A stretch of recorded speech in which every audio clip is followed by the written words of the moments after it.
Shri Harikrishna Heights येथे अत्यंत व्याजबी दरात 25 अमेनिटीज आणि प्रशस्त पार्किंग सह 2 आणि 3 BHK रेडी पोझिशन फ्लॅट्स उपलब्ध. बुकिंग साठी संपर्क पार्श्वनाथ प्रोजेक्ट 9090787833. नाशिकच्या फर्नांडिसवाडी परिसरात बुधवारी रात्री गँगवॉरनं खळबळ उडवली. वर्चस्वाच्या वादातून 2 टोळ्यांमध्ये थेट गोळीबार झाला. गोळीबाराची झळ एका महिला वकिलापर्यंत पोहोचली असून त्यांच्या घरावरही दगडफेक झाली आहे का? हे नेमकं प्रकरण काय आहे ते पाहूयात सविस्तर. बुधवारी रात्री फर्नांडिसवाडीत अचानक गोळ्यांचा आवाज होतो. रोहित डिंगम टोळी आणि राहुल उज्जैनवाल या टोळ्यांमध्ये वर्चस्वाच्या वादातून थेट रस्त्यावर गोळीबार होतो. तू माझ्या भागात का आलास या प्रश्नावरून वाद उफाळून येतो आणि काही क्षणात गोळ्यांचा मारा सुरू होतो. या गँगवॉरची झळ थेट एका महिला वकिलाच्या घरावर पोहोचली. राहुल उज्जैनवालाच्या काही प्रकरणांमध्ये वकिली करणाऱ्या या महिलेला लक्ष्य करत काही संशयितांनी त्यांच्या घरावर दगडफेक केली, काचफोड केली. घराच्या संरक्षक भिंतीवरही नुकसान झालं. या घटनेनं कायदा आणि सुरक्षिततेचा मुद्दा ऐरणीवर आलाय.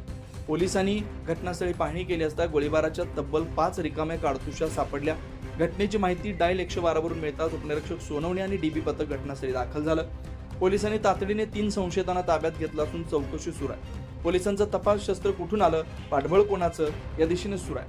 या प्रकरणावर बोलताना पोलीस उपायुक्त मोनिका राऊत यांनी सांगितलं ही अत्यंत गंभीर घटना असून कायदा हातात घेणाऱ्यांवर कठोर कारवाई केली जाईल. काल रात्री उपनगर पोलीस स्टेशन या ठिकाणी डायल 112 वरती एक कॉल आला की फर्नांडिसवाडी या ठिकाणी 2 गटामध्ये भांडणं सुरू झालेली आहेत आणि परिस्थिती तणावपूर्ण त्या ठिकाणी आहे.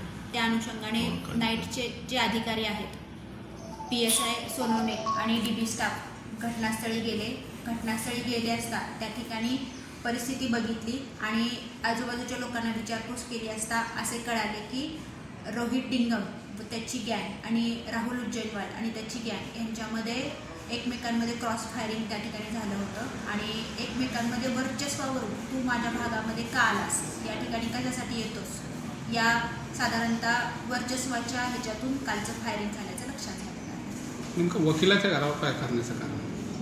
जो वकील आहे तर ती वकिलाच्या घरावरती काचा आणि दगड फेकल्याचं लक्षात आलेलं आहे. ही वकील ही राहुल उज्जैनवाल याच्या बाबतीमधल्या ज्या काही केसेस आहेत त्याच्यामध्ये ती केसेस घेत असते. सुरुवातीला 5 राऊंड फायर झाल्याचं लक्षात आलेलं आहे. त्याचे रिकामे काडतूस मिळून आलेले आहेत आणि आता सध्या 3 संशयित ताब्यात आहेत. त्यांच्याकडे चौकशी चालू आहे. फर्नांडिसवाडीत झालेला गोळीबार आणि त्यानंतर वकिलाच्या घरावर झालेली दगडफेक ही फक्त एक घटना नाही तर नाशिक शहरात गुन्हेगारी टोळ्यांचा वाढता प्रभाव अधोरेखित करणारा इशारा आहे. पोलिसांनी तपासाची चक्र वेगात फिरवली असली तरी या घटनेनं नागरिकांच्या सुरक्षिततेवर मोठा प्रश्न राहिला. 9 न्यूज महाराष्ट्रासाठी नितीन चव्हाण, नाशिक.